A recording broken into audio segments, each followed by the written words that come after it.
Howdy folks, Chuck Schiele here from Making Music Magazine, and we're here again with another artist spotlight. And today we're talking with a very special friend of mine from San Diego, California.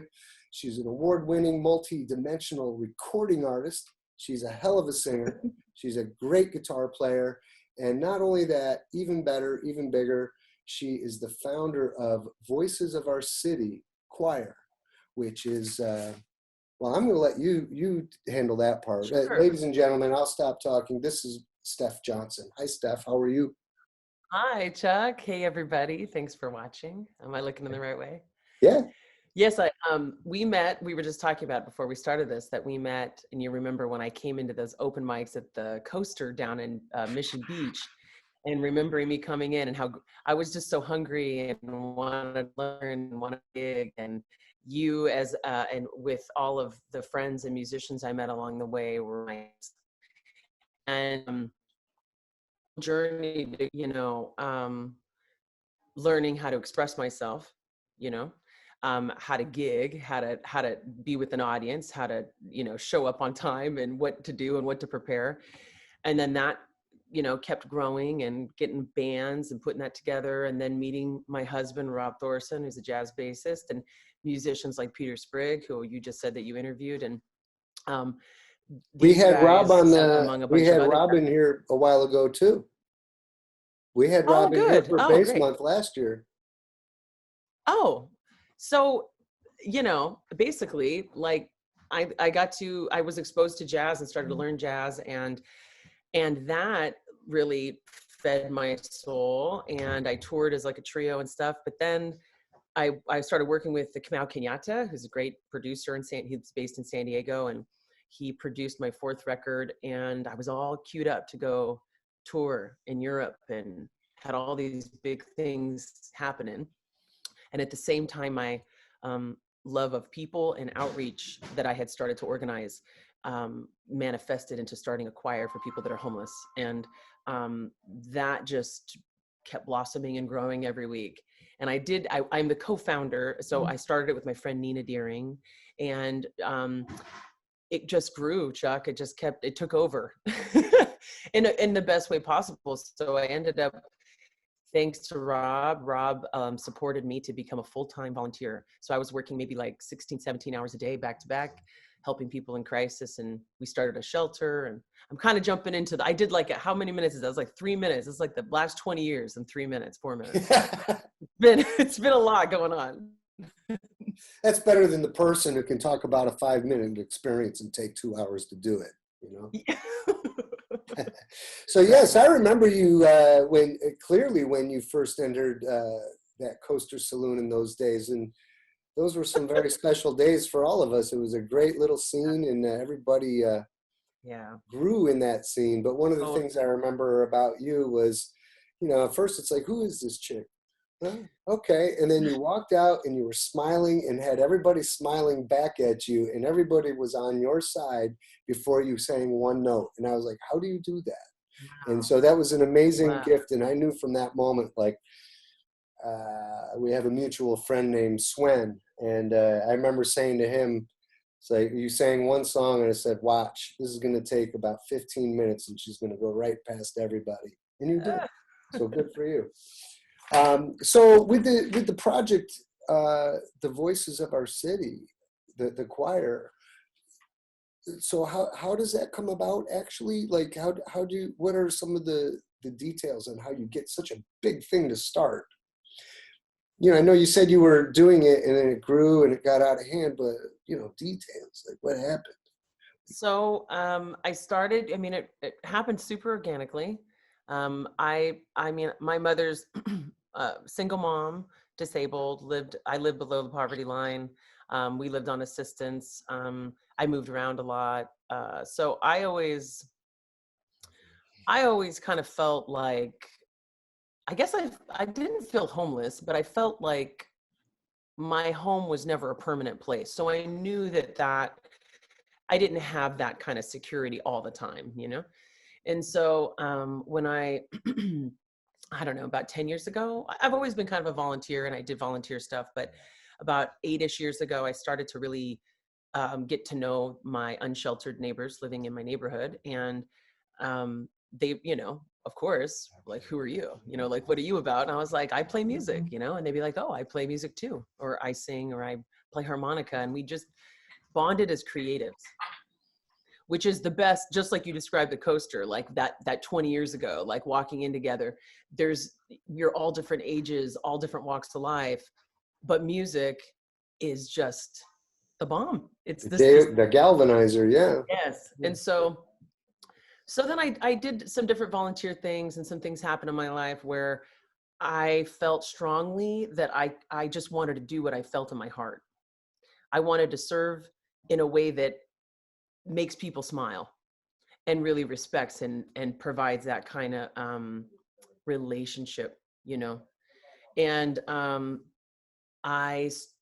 at the time in 2016, so now I'm going up a little bit. So in 2016, the city of San Diego had a really draconian, inhumane just approach to homelessness. And they were putting people in jail for being homeless. And I started to educate myself and find out that, you know, the majority of the people that you see living on the streets of San Diego, as an example, over like 80% became homeless living here.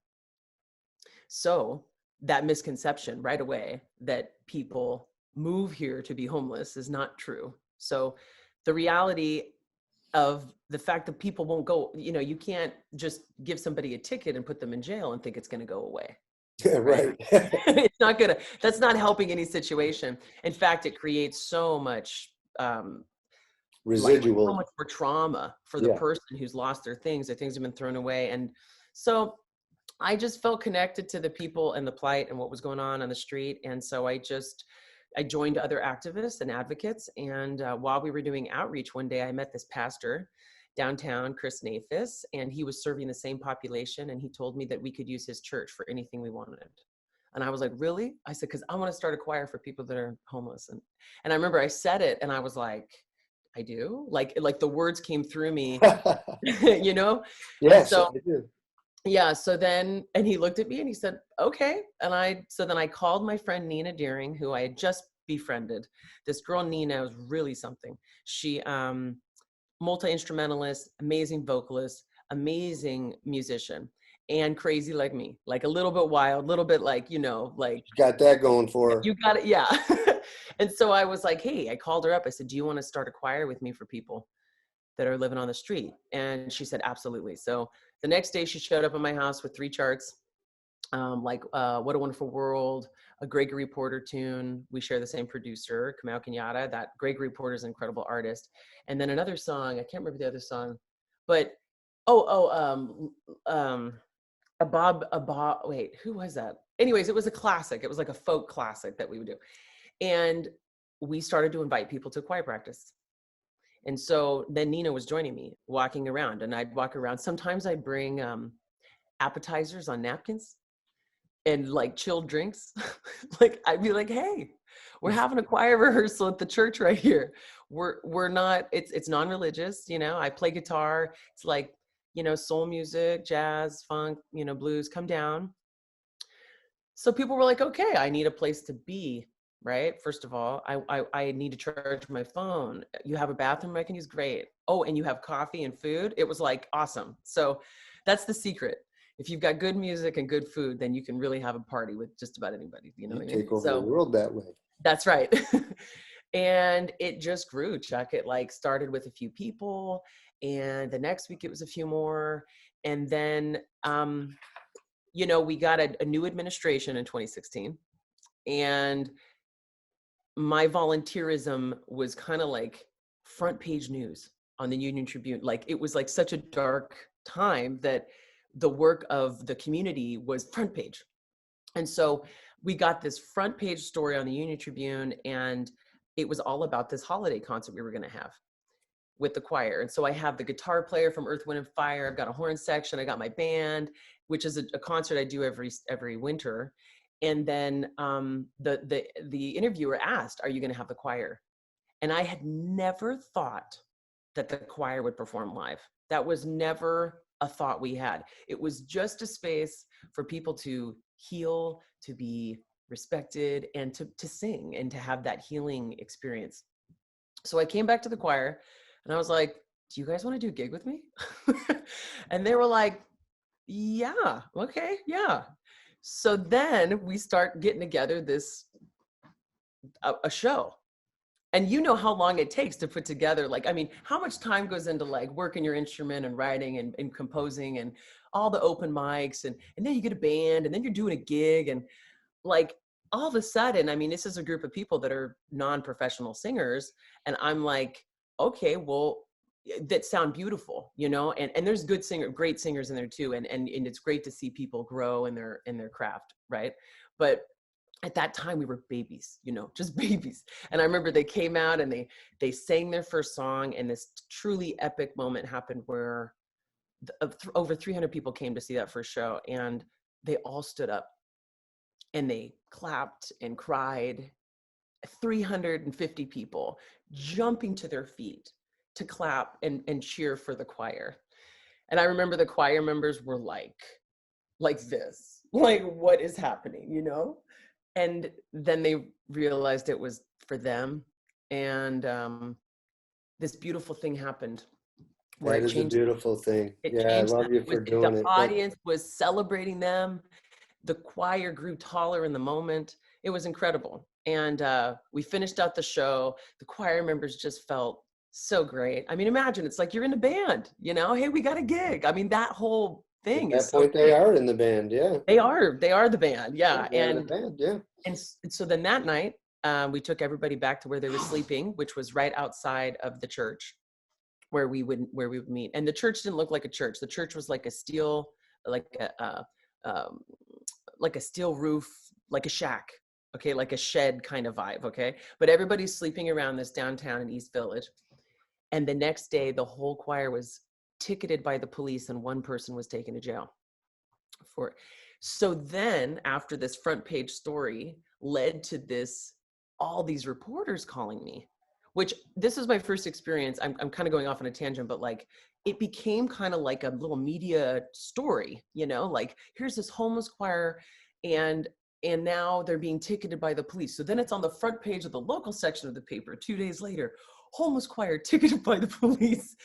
And it just created like all the beauty of the choir coming together, taking care of the neighborhood, taking care of each other. Like the community had started to be built on the bed of the music, you know? And then when that happened, it just broke apart the group. The group was like vulnerable. And myself and some other advocates felt like we needed to shelter this group. So my friend Martha Sullivan opened up. Oh, I know Martha. Opened up this building she had, this open floor plan, and we moved about 14 people in.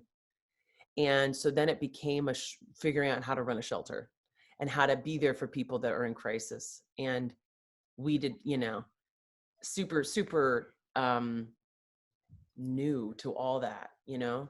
I remember when the choir members moved in, they really kind of slept for like 3 weeks straight. I would come over and we'd turn the light on and they'd just be sleeping. They were so fatigued. They were so exhausted. So from that point, Chuck, it was on for a documentary. Then Susan Pulish started to make a film about us. Wow. For PBS. So then we're having all this interest from the community that wants to hear the choir. So my professional, you know, musician, like, I'm like, okay, we got to get a show together that's ready for something like that. Plus we have all the pressure and stress financially of taking care of or being there for 14 people and making a documentary.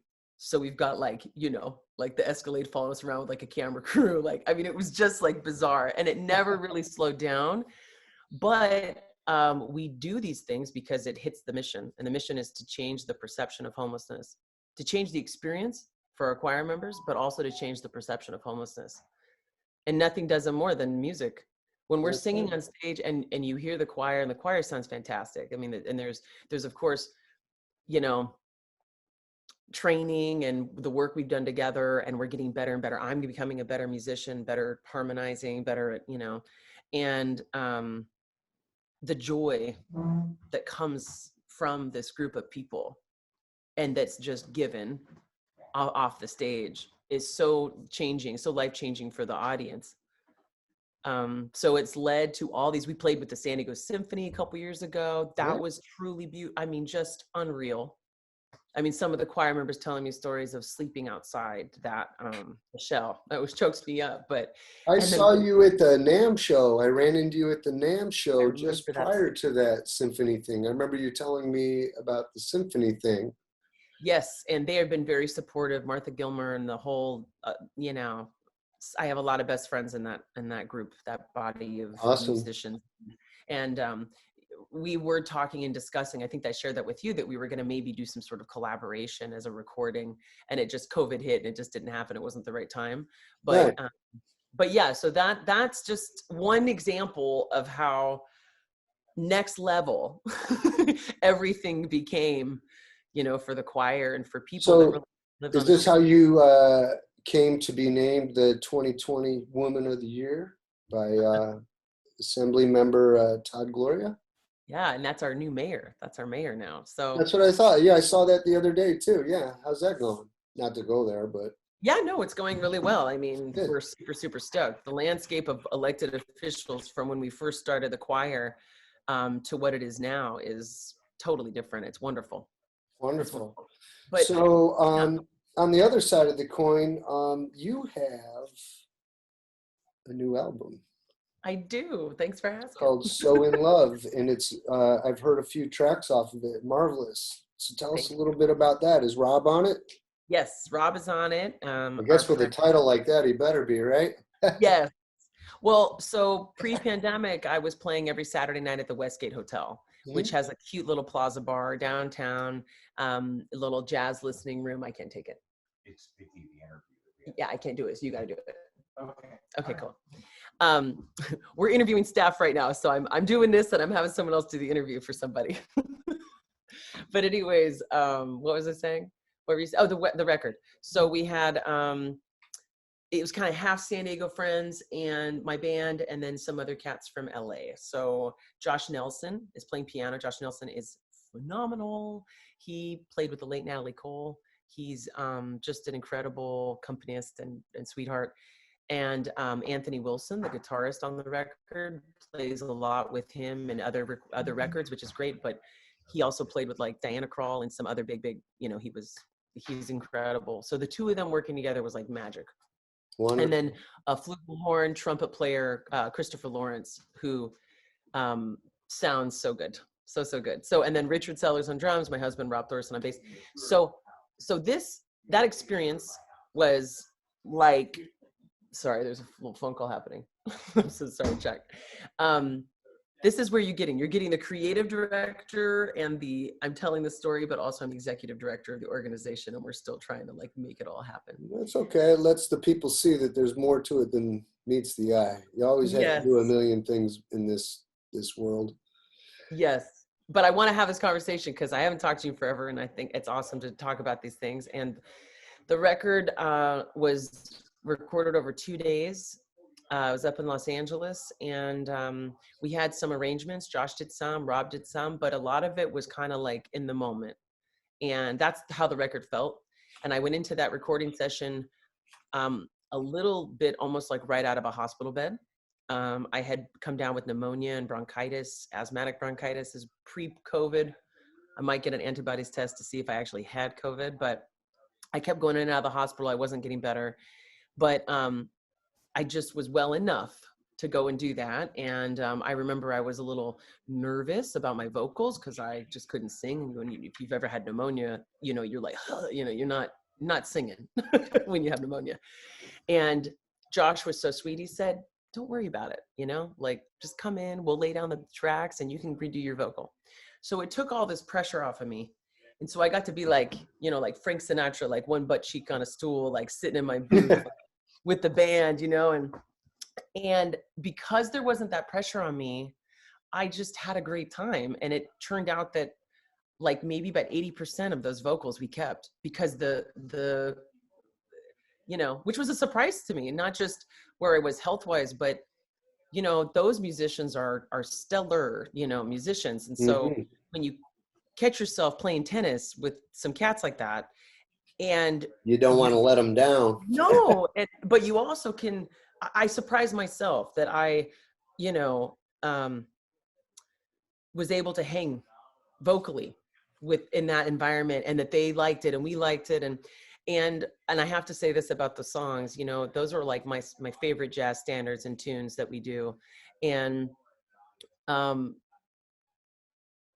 think you have to live some life before you can really put that meaning behind those kinds of songs. You know what I mean? Like, it's not the technique. It's not like your vocal up and down and and all your trail. It's so much more. It's like the warmth and the experience that comes through on that recording for me is like, I think that's what people, you know, hear. They're like, whoa, like, Well, something's different. I think the word here is authenticity. And like, so like, do you believe it or not? Like when I hear singers, they say, I don't care how good you are. I don't care about all that stuff you're, you know, whoa. I want to believe you. I want you to let me into your heart, or I want you to touch mine. One of those two things. And well, you certainly do it on the parts I've heard. Folks, if you haven't heard this, go get it. This is an amazing singer. You are an amazing, amazing singer. I've watched you for what, 20 years now, we said? Something like that? 20 years. Fantastic. So, you know, with that said, do you have a formal music education, or did you just jump in and like? I just jumped in. You know, what's crazy is that I really, okay, so I sang in some choirs as a kid. I tried instruments as a kid, but without the discipline at home and the consistent kind of home life, practicing an instrument just wasn't really, you know, in the cards for me. You know what I mean? Like, so I thought I wasn't a good musician. I thought I wasn't a good singer either, because I was always made an example, like in choirs, because I had this big projecting voice, and being in a choir is about blending and all that, but I hadn't learned that yet. And I had a teacher that kind of made an example out of me as to how not to sing in a choir. And I took that really to heart, that I wasn't a good singer. So I never sang again. And so I was about 20, right before I met you, actually. And my roommate, one of my besties, Heather, she said she was sick of hearing me sing at the house. She was like, go sing for somebody. Go answer an ad. Go find a voice teacher or something. You know, you want to sing, go sing. And so I called this woman, Schiele, and this Black woman, very, very sweet, still a great friend. And she gave me an introductory lesson, and I brought a song in by Jill Scott, and I played it on low, and I sang along with it. And she had her head down the whole time, and she's listening to me, and I'm thinking, this is it. I'm never going to sing for anybody else again. Like, I can tell she doesn't like it, and I'm just having all these mind things going on. And I finished the song, and she's like, I have one question for you. She's like, why aren't you singing professionally right now? And I was like, well, good question. Okay, that's a good question. So then I started to study with her, and which singing's a lot of confidence. It's a lot of breathing. It's technique. It's where the voice is coming from and how to support it and all that. It's learning material. It's learning how to engage with musicians. It's learning, you know, when to solo, when not, you know, all the conversation happening with your musicians on stage. And so I started that education with her, and right away, about a month and a half later, I had a gig. And I remember I was going to school and I was studying to be a teacher, and I got paid $150. I was with the Glenn Fisher big band, and I was just singing some backing vocals. So I was, yes, and I got paid $150 to ooh and ah on stage, and I was like, you're kidding me. I was like, I got that $150. I was like, wow, this is amazing. And so I actually dropped out of school, and that's around the time that I started to sing at open mics. And I met Matt Sylvia, who I ended up dating for a minute. But Matt was listening to me one time at an open mic, and he was like, that's cool. You know, you're singing covers. He's like, but like, what do you want to say? Like, which was a great question, you know? And I was like, okay, yeah, what do I want to say? And he's like, do you play an instrument? He's like, I play guitar because I can take it with me anywhere. So then I picked up a guitar, and I remember the first time I had tried and attempted a guitar before, but I really heard like jazzy chords in my mind. And I wanted to jump from like the triad, you know, the stuff that you need. And I wanted to jump into, you know, my minor nines and all that stuff and flat sevens and everything. And I remember you having a voracious appetite. Like when I met you for that first time, you were there with Matt actually, and for a minute. And then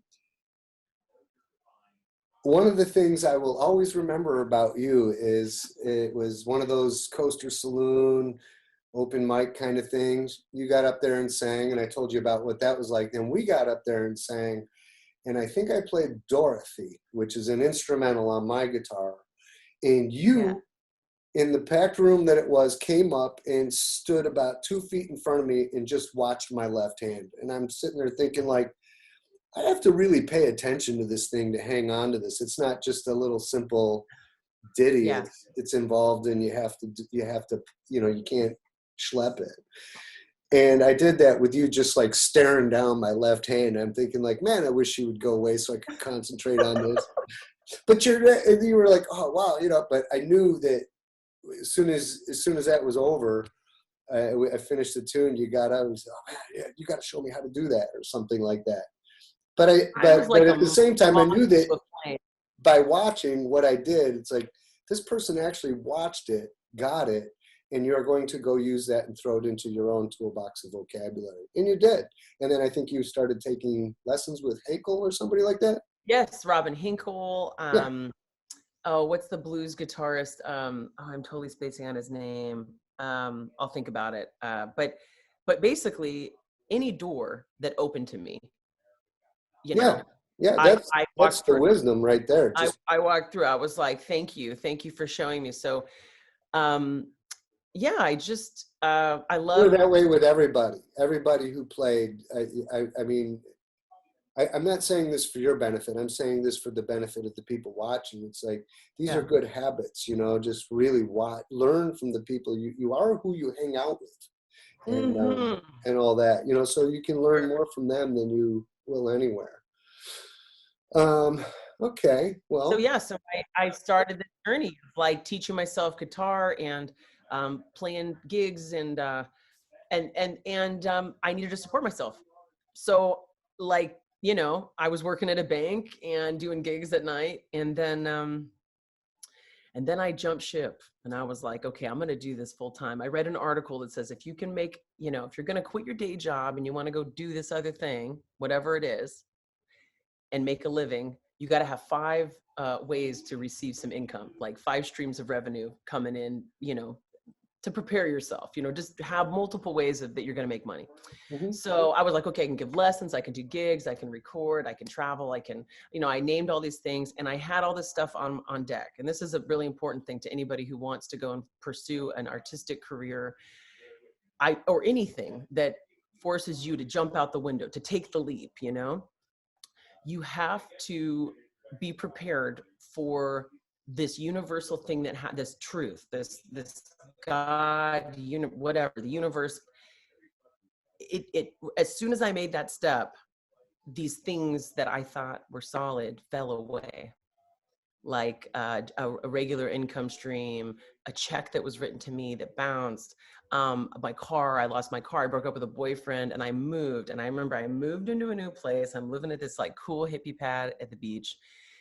And I am totally terrified because I had like $187 to my name and no job. I'd given up my bank career and I was just going to try to figure out how to become a gigging musician and play, and what that would entail. And I remember for like the first month, I literally just like stayed in bed, like afraid to go outside. I was like, what did I do? What did I do? You know, because that was the challenge. That's the universe. That's what the universe will probably toy with you a little, or just to make sure you really want it, because it's really it's going to take all of you to do it, you know? And so I had my ass kind of handed to me there.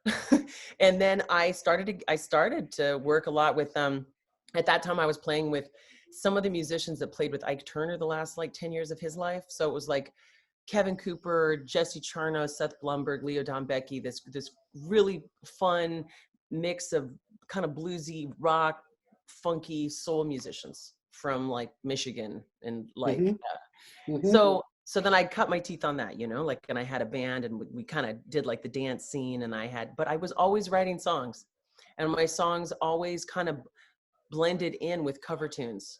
And I was booked as Steph Johnson I never, you know, I think back to like the beginning when I started, remember like MP3, like mp3.com, and like all those like, or like Annie DeFranco, or people that were like starting to release their own material and do their own thing and create their own label and be so independent. Like that was the record industry had already kind of faded. Yeah. So I just had to learn. I had to learn how to do, you know, what I needed to do to make my own music. You know, it's funny you say. I mean, I've been in this for a long time, and I have to relearn everything we do about every 7 years. Like I was off for a couple of years after, you know, my thing and moving out of there. I took a little time off, and when I came back, I was like, wow, this used to be easy for me to put out a record. I knew everything there was to do. I knew everybody to call. I knew figured out all this stuff that goes into it, from, you know, copywriting to ordering CDs and just things about it. And then I got to this other one, last October and November, I just put out a new release for the first time in a long time. And the whole industry's changed with, you don't really need CDs so much and things like that. I'm like, wow, I got to relearn all this. But so that's a given. If you're going to be in this business, 5 different ways of income, all these different hats you got to wear, and everything will be different next year. You can start over. It will. All right. So we've hit the part of the show now where we want to ask you about your 2-minute tip for our readers. Like, do you have a special tip for our engaged readers who would like to learn something from Big Sister Steph? Big Sister Steph. Well, we were talking and it kind of came out that I think the culmination of my experiences and near-death experiences and spiritual experiences and crisis to joy to heartbreak all fed into, you know, the emotion and the vulnerability and the way I approach that recording, the way that I'm not thinking about singing. I'm truly in the moment, you know, and that, and kind of 2 points is that you want to practice and you want to work on your craft and have that in your body so that you can just jump in and it's like, you can call it, you know, and it just comes out. That's called prepared. Prepared. Yes. That's a good one. But there's something else too about picking material or writing songs that mean something to you and that speak to your life experience. So one of the songs on the record that I did was Here's to Life, which is one of my favorite singers does a version of that, Shirley Horn. And, you know, no complaints and no regrets. I still believe in chasing dreams and placing bets. Though I have learned that all you give is all you get. So give it all you've got, right? Yeah. And the next one, because I'm sober now, so I've had my share, I drank my fill, and even though I'm satisfied, I'm hungry still. You know, it's just like, come on, like that's like that song to me is like my life and so many people's lives, you know? So, and then the big chorus, like, so here's to life and all the joy it brings. It chokes me up even for like repeating the lyrics because it meant so much to me. It meant so much to me to have my health to make that record. And health is everything. Health is everything. If we don't have health, then you're struggling. And I have so much gratitude for music and the way that music saved my life and made me a better human, made me better at life. And so the songs you choose and the way you sing, I also would encourage singers to, you know, if you say you're listening to a song and you're in the car and you're singing along to it, bring the track down low, right? And sing it in a place that you feel it right here in your heart, that it vibrates right here. I could get distracted by, you know, incredible sound effects and voices and things, and I want to belt it in the car and match it. But if you bring it down low, and if you're singing lyrics that really hit you, and when you bring it down low, you're going to find the place in your body where it resonates in your truth. And so it's all about finding the truth, your truth. And when people hear your truth, they stop dead in their tracks, because it's so recognizable that it's pure. It's pure. I've It's not always like, contended I mean, that, of course I've always contended that people hear the truth, you know, that thing that you're talking about, that authenticity, for real, over and above, you know, the wicked chops of pyrotechnical chops and all that stuff. All that stuff is cool, but really the songs that reach people and become a part of their lives or part of our social consciousness yes. are those songs that are in that place like you're talking about, more than the songs, with a few exceptions, that go pyrotechnic. You know, you know, the Eddie Van Halen Eruption is going to have its place in the world. And But that stuff's fun. I mean, I'm just saying that stuff's super fun, but for a vocalist, that's totally cool. But yeah. Yeah, from a singer to singer, like it should live first here in you. And that took a while for me to find that, you know. That took a while for me to not be, you know, distracted by somebody in the audience or something going on or whatever. I'll tell you, can I tell you a story in this 2-minute thing? Is it too late? Absolutely. You talk to me all day long if you want. So running the organization, I've put aside my own career, but now that I've got this great staff and a team, I can play gigs again. I recorded So in Love. And so, but of course we were on America's Got Talent last year, and there was all this stuff. You're in the middle of a production, and it's like, there's no time to even go to sleep or go to the bathroom. So, so I started this year and I said, I'm going to make sure that I do 1 gig a month at least. Right. And so I did this gig at the beginning of the year. And because I made up my mind to do the gig, I was going to have fun. Right. Like it's more like, it doesn't even matter if somebody else plays the right chord or like someone likes it or not. It's like, I'm here to serve. And I'm in a different place with music where, and if I'm not there, I don't want to sing. If you know what I mean? Cause then I'm going to force it. It's going to sound forced. It's going to sound not genuine to me. And that's not me, you know? So rest. Okay. Singers got to rest. You need 8 hours of sleep. You need to drink lots of water. And you need to bring it down here and sing from your heart, always. Wonderful. Well, thank you so much for that. I love you for what you're doing with the choir and everything. We need more people in the world to do that. So you're a champion of all that stuff. Thank you so much for what you do. Thanks for coming here to see us here at Making Music Magazine. Folks, if you had a good time, make sure you go and visit Stephanie and listen to all her songs. Really, they are fantastic. So Steph, tell them what's your website? Yeah, StephJohnsonBand.com. Oh, that was easy. On all the streaming sites. So you can go find So in Love and stream it on Spotify, Apple Music, YouTube. And it's also on my website too. You can stream it straight from my website. And then Voices of Our City Choir, that's voicesofourcity.org. And we just released a video last week of the choir doing Glory, which is Oscar-winning song by John Legend and Common. And so there's lots of cool things happening with the choir. We're putting out a record for the choir too. So it's all happening. Awesome. Awesome. Okay. If you had fun, make sure you hit the like button, subscribe to our YouTube channel, visit our webpage, see us on all the socials. We're everywhere all the time. So ladies and gentlemen, have a great day. Keep practicing.